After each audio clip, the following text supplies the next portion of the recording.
Oi, que bom te ver por aqui. Se você clicou nesse vídeo, você provavelmente tem uma dúvida parecida com a da Daniele Ferreira. E essa é uma dúvida muito pertinente e recorrente que as pessoas têm quando elas estão decidindo qual graduação elas vão fazer e principalmente em qual instituição elas vão fazer essa graduação. Até porque, em muitas universidades públicas, o período integral é o único disponível para alguns cursos. E o curso de psicologia da USP, ainda, infelizmente, só possui a opção integral. Logo, almejar cursar uma graduação em período integral surge justamente a questão pontuada pela Daniele. Como se manter no curso, se ele ocupa parte da sua manhã e parte da sua tarde, e dependendo, ainda até parte da sua noite. Aqui na psicologia da USP, se você abrir a licenciatura, tem certas matérias que você tem que fazer de noite. São uma coisa que a gente pode falar em outro vídeo também. Quando a gente fala em se manter, a gente precisa pensar nos dois lados da mesma moeda. Ou da mesma paleta. Isso é, quais são os gastos que você vai ter e quais são as possibilidades de você conseguir dinheiro enquanto você está fazendo essa graduação em período integral. Sobre o primeiro lado dos gastos, eu posso fazer um vídeo depois para falar sobre a minha experiência que eu tive até agora com os gastos, com o transporte, com a questão de material, por exemplo, mas eu não vou fazer nesse vídeo porque senão ele vai ficar muito extenso. Já o segundo lado, que é sobre como conseguir dinheiro enquanto você está fazendo sua graduação em período integral, isso a gente vai falar nesse vídeo. Inclusive, eu estava resolvendo algumas coisas de final de semestre, início de semestre e da vida, e uma delas era justamente essa parte financeira, e por isso que eu acabei ficando ausente do YouTube nesse último mês. E eu resolvi voltar com esse tema que a Daniele propôs justamente porque eu tive que fazer um levantamento dos editais, isso é, dos requisitos e das limitações que cada um deles possuía, e aí eu pensei, já juntei todas essas informações, dá pra fazer um vídeo, né, vai ser bem útil. Dessa forma eu vou falar sobre os programas de bolsa que estão aparecendo aí na tela, e cada um tem o seu valor e a sua periodicidade também colocada aí na tela. E além dessas bolsas, eu vou falar também sobre como você pode tentar juntar a sua grade curricular com atividades remuneradas, seja estágio ou freelance ou algum trabalho formal fixo. Um adendo sobre as bolsas, eu vou comentar apenas sobre a parte das limitações que uma impõe à outra, porque é a parte mais relevante para esse vídeo, para a gente conseguir ver quais atividades a gente consegue fazer e quais a gente não consegue fazer de modo síncrono. Eu posso detalhar elas mais a fundo também em outros vídeos, caso haja necessidade. E eu também não consegui todas essas bolsas. E aí eu poderia chamar algum colega que conseguiu e aí falar sobre a experiência que ele teve para conseguir a bolsa e como que é para se manter com essa bolsa, se dá muito trabalho, se tem que entregar muito relatório. Claro que também depende muito do professor, da professora que você vai conseguir, né, essa bolsa. Mas a gente pode detalhar em outro vídeo também para esse vídeo não ficar muito extenso. Então, para agilizar o vídeo e eu não ter que ficar lendo os tópicos de cada edital, eu vou colocar todos eles aqui na tela, eu vou sair da tela para ficar um pouco mais fácil de ler. E aí você pode pausar ele no seu tempo. E eu usei os editais de 2021 e 2022, ou seja, os editais atuais. E se você estiver vendo esse vídeo em 2023 ou 2024, talvez seja bacana você dar uma olhada nos editais desse ano aí. Provavelmente não deve ter mudado muita coisa, mas é sempre bom eu falar aqui, né? Porque vai que. Agora me vou.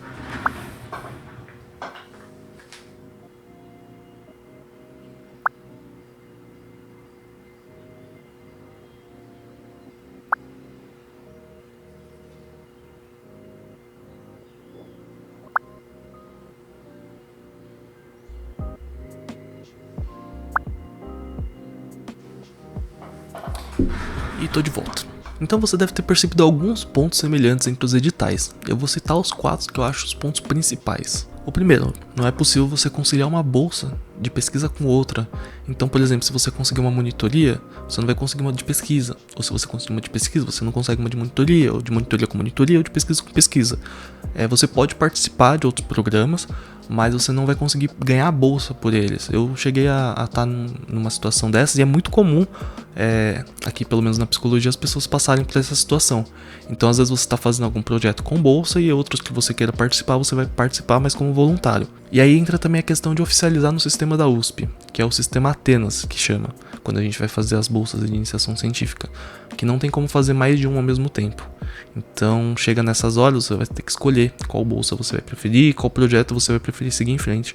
O que compensa geralmente é sempre você seguir o projeto que você já está com a bolsa, porque você vai ter que entregar relatórios, apresentar em simpósios, então você já consegue juntar todas essas coisas em uma atividade só. Segundo ponto, tirando as bolsas do IP, ou seja, as bolsas que são de disciplinas da psicologia ou do programa Pró-Aluno, o programa Pró-Aluno antes era da Pró-Reitoria de Graduação e agora virou de cada departamento.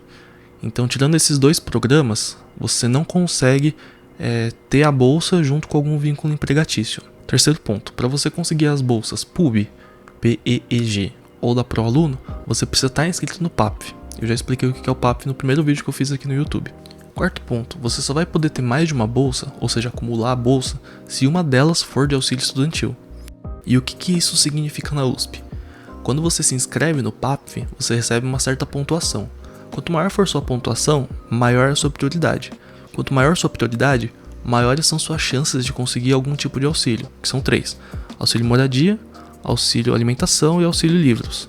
Ok, isso é o que eu tinha para falar das bolsas. Agora eu vou falar das outras atividades que você também pode fazer para conseguir algum sustento enquanto você está fazendo sua graduação em período integral. Até bem pouco tempo atrás, coisas de uma semana atrás, eu achava que estágio remunerado e trabalho como pessoa jurídica, ou PJ, que o pessoal chama, né, eram considerados vínculos empregatícios. E aí, fazendo uma pesquisa rápida no Google, em alguns sites, eu acabei descobrindo que não.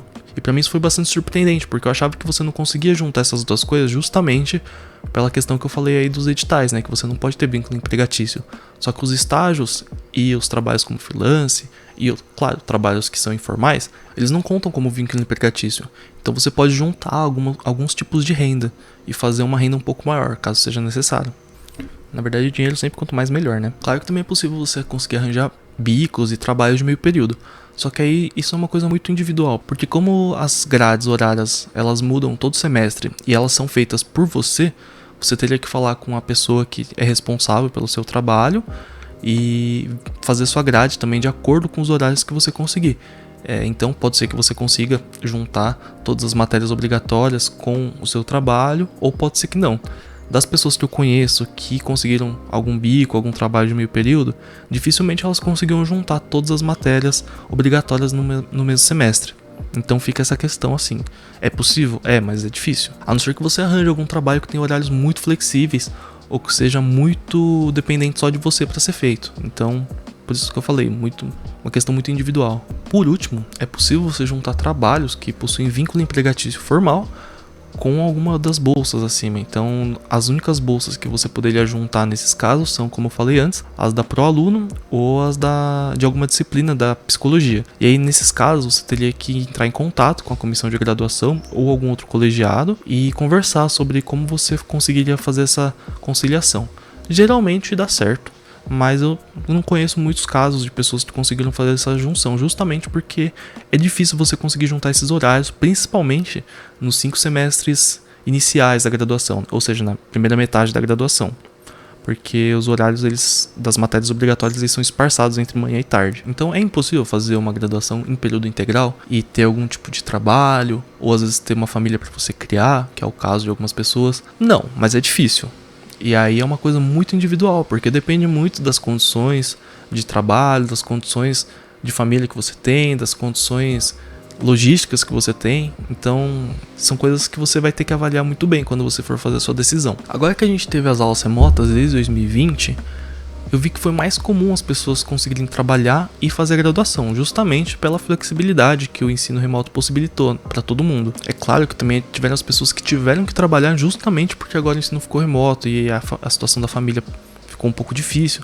Então são várias questões aí a se ponderar também. É claro que essa flexibilidade para quem precisava muito trabalhar enquanto estava na graduação ajudou bastante, mas é um período que foi muito único. E aí eu acho que não é sensato se planejar para os próximos anos, você que está, por exemplo, assistindo e pensando em fazer psicologia na USP no período integral e aí precisa se planejar com essas questões, porque é algo que eu acho que não vai voltar e algumas mudanças podem ser que venham a acontecer depois desse período de pandemia, justamente porque a gente conseguiu ver que algumas coisas funcionam melhor ou podem conseguir ser feitas de modo remoto. Mas a gente não sabe quais coisas vão ser essas, se vão ser as reuniões, se vão ser algumas aulas que vão ficar híbridas, então não tem como saber. E essas coisas também são demoradas para serem instaladas burocraticamente, que é algo que eu percebi, tanto na USP quanto quando eu fazia federal, essas mudanças burocráticas elas são mais demoradas, elas precisam ser conversadas em reuniões, elas precisam ser oficializadas, elas precisam passar por várias, às vezes, camadas, e essas coisas não são muito rápidas para serem resolvidas. Enfim, essas são as possibilidades que eu levantei com base nas minhas experiências, trocando ideia com alguns colegas e também dando uma pesquisadinha. E se tiver alguma coisa que eu esqueci de falar, por favor, comenta aqui embaixo, porque eu acho que vai ser bastante importante também. E claro, sugestões são sempre bem-vindas para os próximos temas aqui dos vídeos. Eu pretendo voltar a fazer os vídeos semanalmente, mas eu não prometo nada, porque eu ainda tô com uma pesquisa que eu vou começar a fazer e eu não sei direito como que vão ficar os cronogramas. Tem alguns estágios de algumas disciplinas que eu tô fazendo, que aí eu também não sei se elas vão pegar algum sábado, algum domingo, que eu vou precisar fazer edição de vídeo, alguma coisa, e aí eu não vou conseguir gravar o vídeo do YouTube para lançar, né, semanalmente. Mas eu vou tentar fazer esses conteúdos, e também para os próximos vídeos eu tô pensando em diversificar o conteúdo aqui do canal, principalmente em duas vias. A primeira via seria uma via mais de vlog, para conversar sobre assuntos mais polêmicos, às vezes assuntos da semana, ou até umas reflexões aleatórias que eu for tendo. E eu acho que seria legal, sabe, poder colocar essas reflexões num lugar público e aí ver os comentários, se tiver algum comentário, né, para poder, não sei, levantar alguma discussão, alguma reflexão diferente, diversos pontos de vista. E uma segunda ramificação seria essa, da psicologia como campo, falar sobre alguns conceitos, sobre alguns estudos, alguns artigos que foram publicados, coisas que eu achar que são interessantes para serem levantadas aqui, de um jeito que não seja cansativo. Quem sabe até falar um pouco de psicanálise nesse canal também. E eu preciso também melhorar um pouquinho aqui minha apresentação no YouTube, colocar uma capa, melhorar um pouco a câmera. Eu tô trabalhando nisso aí para dar uma melhorada, porque eu tô gravando com a webcam ainda. E eu quero gravar com uma câmera, só que eu tô precisando comprar uma placa de captura de vídeo. Enfim. Inclusive, esse tipo de coisa também, de como que você faz as gravações, como que você faz o áudio, como que você faz as edições, como que você faz os layouts. Essas coisas, tem canais no YouTube que são especializados, tanto que eu aprendi tudo pelo YouTube. Mas se tiver alguma demanda, eu posso fazer também alguns vídeos rápidos, porque, assim, eu sou a pessoa leiga que aprendeu com esses caras que manjam mais. E às vezes, eu sendo leigo, explicando pra você que também seja leigo, às vezes, não sei, flui melhor. Então fica aí também uma sugestão minha pra vocês me darem sugestão, pra ver se tem também essa demanda no canal. E é isso, vamos ver como que vai ser daqui pra frente. Talvez eu faça mais vídeos nessa claridade aqui, que eu achei que ficou legal também. Coloquei umas plantas aqui na janela. Quem sabe, sei lá, qualquer dia eu faço um tour do meu quarto. Um tour, né? É só eu girar a câmera e fazer assim, acabou o tour. Mas mostrar um pouco como que é aqui. Bom, não sei, vamos ver. Até mais.